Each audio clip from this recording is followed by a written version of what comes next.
जय हिंद and welcome to our Chhatragarh YouTube channel. देखिए, जब पीएससी का नोटिफिकेशन आ सकता है तो हमारे एसआई का एग्ज़ाम क्यों नहीं कराया जा रहा है, ये सबसे बड़ा यहाँ पे मुद्दा बन रहा है।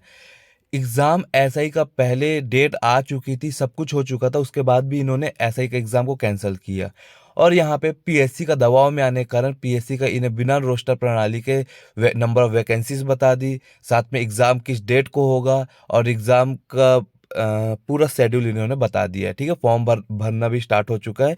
तो ये किस तरीके से ये फेयर है, ये बताइए आप। अगर आप एग्ज़ाम पीएससी का करा सकते हैं बिना रोस्टर प्रणाली के, तो आप एसआई का एग्ज़ाम क्यों नहीं करा सकते? आप एसआई को भी कर दीजिए कि वो नंबर ऑफ वैकेंसीज उतनी ही रहेंगी, लेकिन जो भी रोस्टर आएगा उसके अकॉर्डिंग हम बाद में डिवाइड करेंगे। किसी को इसमें कोई दिक्कत नहीं होगी, ना आपत्ति होगी। तो ये चीज़ एसआई के साथ क्यों हो रहा है, मैं आपको बताऊंगा। ठीक है।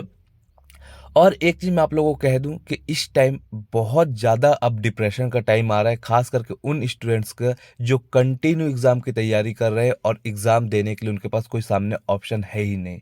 तो इस विषय में भी हम बात करेंगे। देखिए, अब ये आप लोगों को मैं बता दूं, आप लोगों ने एक वीडियो में सुना भी होगा, जो भेंट मुलाकात में किसी अभ्यर्थी ने सीएम से पूछा था कि सर हमारा एसआई का क्या होगा। तो उन्होंने ये नहीं कहा था कि आपका एग्ज़ाम में का रोस्टर कारण या फिर किसी भी ये आपका जो भी आरक्षण का मुद्दा है उसके कारण लेट हो रहा है। उन्होंने ये कहा था इसमें गड़बड़ी है। मतलब एक साइड तो उस एक वीडियो में उन्होंने कहा था, जब वो बाहर से आए थे, प्रेस कॉन्फ्रेंस हुई थी, तब उन्होंने कहा था कि ये पूरी जो वैकेंसी आई थी ये पूरी गड़बड़ थी, हमने इसको सही किया है। अब ये फिर बोल रहे हैं कि इस वैकेंसी में गड़बड़ है। तो मुझे ये बता दीजिए कि इस वैकेंसी में गड़बड़ क्या है। मुझे तो अब ये समझ में नहीं आ रहा कि इसमें गड़बड़ क्या है। तो अब इनसे यही पूछना पड़ेगा कि इस वैकेंसी में गड़बड़ क्या है। इनके हिसाब से इस वैकेंसी में गड़बड़, अब ये जो गड़बड़ी है उसको सही करेंगे। मैं आपको बताता हूँ गड़बड़ी क्या है। गड़बड़ी ये है कि ये जो वैकेंसी है ये है आपकी चुनावी मुद्दा। ये आपकी है चुनावी मुद्दा। इससे इनको लेना है वोट। इस वैकेंसी को ये फंसाना चाहते हो, इसको बनाना चाहते हैं वोट वाली वैकेंसी। ठीक है। तो इसके लिए इन्होंने पहले से सोच रखा है, इस वैकेंसी को ये अब खींचेंगे ही खींचे, चाहे कुछ हो जाए। अगर इनको जो तर्क, बहुत लोग तर्क देते हैं ना कि जब तक रोस्टर नहीं आएगा तो एग्ज़ाम कैसे करा सकते हैं, जब तक प्रणाली जारी नहीं होगी। तो आप मेरे को ये बताइए, आपका जो पीएससी है इसमें कौन सा डिवाइड किए हैं कि एसटी वर्ग में कितनी वैकेंसी जाएगी, एससी वर्ग में? सिर्फ इन्होंने नोटिफिकेशन निकाल दिया है। जब रोस्टर बनेगी तब ये उसके हिसाब से डिवाइड करेंगे। तो क्या ये काम 6 तारीख का एग्जाम करा के ये एसआई में नहीं करा सकते थे? 6 नवंबर को ये चुपचाप एसआई का एग्जाम करा देते, साथ में एक नोटिफिकेशन दे देते कि इसमें जो आपका वैकेंसी को हम नंबर ऑफ सीट्स को हम डिवाइड किए थे, ये चेंज हो सकता है जब नया रोस्टर आएगा, तो ये तब भी करा सकते हैं। लेकिन उन्होंने ये नहीं किया। उन्होंने जान के इस वैकेंसी को खींचा कि इस वैकेंसी को तो वैसे ही हमको खींचना है, तो अब एक हमको मुद्दा मिल गया तो इसको डिले करा, और ये एक बार डिले होगा तो फिर तो डिले होते ही रहेगा। मेन मुद्दा यही है कि इस वैकेंसी को बना रहे हैं चुनावी मुद्दा। मैं आपको बता दूं, क्लियर बात है ये। अब इनके माइंड में ये आ चुका है कि इस वैकेंसी को हमको खींचना ही इलेक्शन तक कैसे भी करके ना। और कई लोगों को यहाँ पर ये भी लगेगा कि सर ये 60,000 लोग तो सिर्फ इसको फॉर्म भरे तो उससे क्या फ़र्क पड़ेगा। तो देखिए, आपको ये भी मैं एक चीज़ समझा दूँ यहाँ पर। बहुत सारे लोग के मन में आएगा 60,000 तो बस अब रह गए हैं स्टूडेंट, 60-65,000, तो उससे क्या ही फ़र्क पड़ेगा इलेक्शन में। मैं आपको बता दूँ, सिर्फ आप एक साइड से मत सोचिएगा। एक उन्होंने फंसा दिया एसआई, एक उन्होंने फंसा दिया सपोज एडीओ।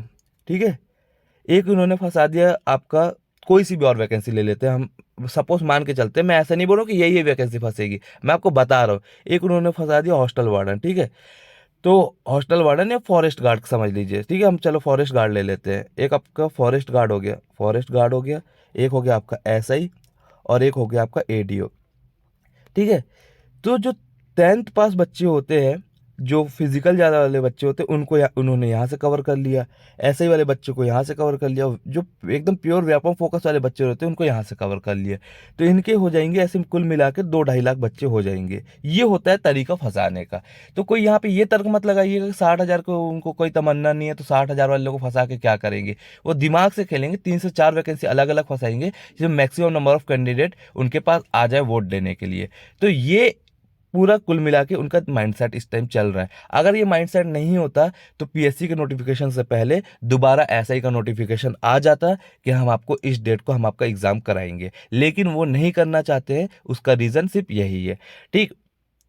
एक चीज़ और मैं आप लोगों से कहना चाहूँगा कि इस टाइम लोग, समाज और दुनियादारी तो अपने ऊपर डाउट कर ही रही है कि आपका क्या होगा, आप सच में पढ़ रहे हैं कि नहीं पढ़ रहे हैं। और कहने वाले तो ये भी कहते हैं कि ये सब बहाना होता है, वैकेंसी नहीं आनी, जिनको निकालना होता है निकाल लेते हैं। फलाने का लड़का निकाल लिया, फलाने की लड़की निकाल ली, उसको देखो उसने एग्ज़ाम निकाल लिया, उसको देखो उसने एग्ज़ाम निकाल लिया। तो ये लोग कहेंगे और कहते रहेंगे। कब तक कहेंगे? जब तक आपका वैकेंसी नहीं क्लियर हो जाता, कोई आपके हाथ में जॉब नहीं आ जाती, तब तक ये लोग कहते रहेंगे। ये यूनिवर्सल ट्रूथ है और ये होता ही है, ठीक। तो इन चीज़ों को बहुत लाइटली लीजिए। मुझे ये भी पता है कि समाज तो छोड़ो, इस टाइम आपके खुद के मम्मी पापा भी आपके ऊपर अब डाउट करना चालू कर देंगे कि ये लड़का हमारा सही डायरेक्शन में पढ़ रहा है या सिर्फ एक एसआई की वैकेंसी या किसी एक पर्टिकुलर वैकेंसी को लेकर फंसा हुआ है। कहीं इसकी एक ही वैकेंसी के चक्कर में साल तो बर्बाद नहीं हो रही है। ये आप लोग भी जानते हैं और ये चीज़ सच है। ये चीज़ हर किसी के साथ हो रहा होगा। आपके घर वाले खुद आपके ऊपर इस टाइम डाउट कर रहे होंगे कि कहीं ये हमारा बच्चा किसी एक पर्टिकुलर वैकेंसी के चक्कर में फंस तो नहीं जा रहा है और ये इसी चक्कर में कहीं फंसे तो नहीं रह जाएगा। ये चीज़ हो रही है। साथ में आपको अपने ऊपर सेल्फ डाउट होने लगा होगा अब कि हमारा क्या होगा।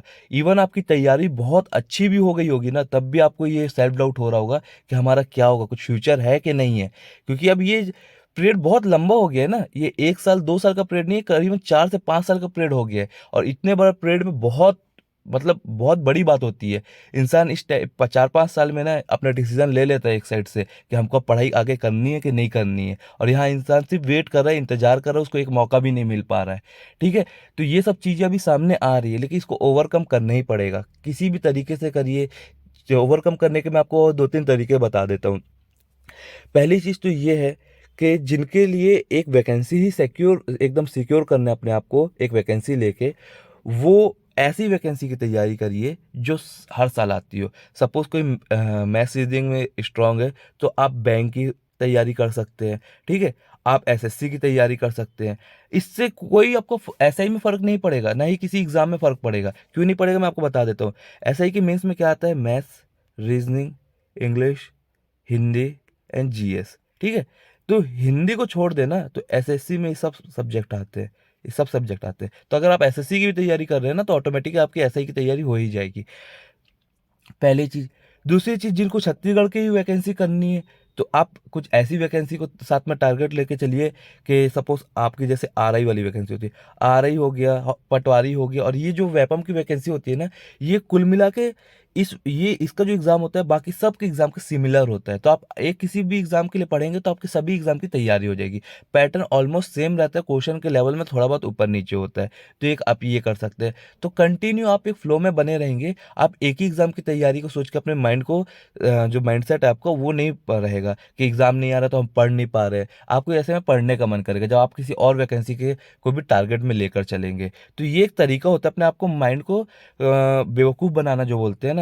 जब आपको सोचते रहेंगे कि हमको एक ही वैकेंसी की तैयारी करनी है, जब तक उसका नोटिफिकेशन नहीं आ जाता, इसके बारे में कुछ हल्ला नहीं होता है, तब तक पढ़ने का मन भी नहीं करता है। क्योंकि टाइम भी बहुत लंबा हो चुका है। कितने बार छोड़ेंगे पढ़ाई, कितने बार पढ़ेंगे वाला हो गया।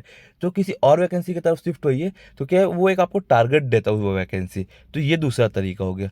तीसरा तरीका तो फिर ये है कि अगर आप यही एग्ज़ाम को ड्रीम जॉब बना के रखे हैं, तो फिर पढ़ते ही रहिए और कोई दूसरा ऑप्शन नहीं है, ठीक है। तो ये मैंने कुछ ऑप्शंस बता दिए जिससे आप अपने आप को अभी स्विच कर सकते हैं। बस मैं ये बोलना चाहता हूँ, नेगेटिविटी से बचिए। नेगेटिव लोग बहुत आएंगे, बहुत ताने मारेंगे, बहुत आपके ऐसा करेंगे कि आपके कानों तक बात इधर उधर से पहुँचे कि इसका कुछ नहीं हो सकता, इसका कुछ नहीं होगा, फलाना ढिकाना। तो आपको इन सब चीज़ों से बचना है। ज़रूर होगा, आज नहीं तो कल होगा, और जिस दिन होगा उन्हीं लोग का मुंह बंद होगा। याद रखना मेरी ये बात, ठीक है। मिलते हैं हम नेक्स्ट वीडियो में। जय हिंद।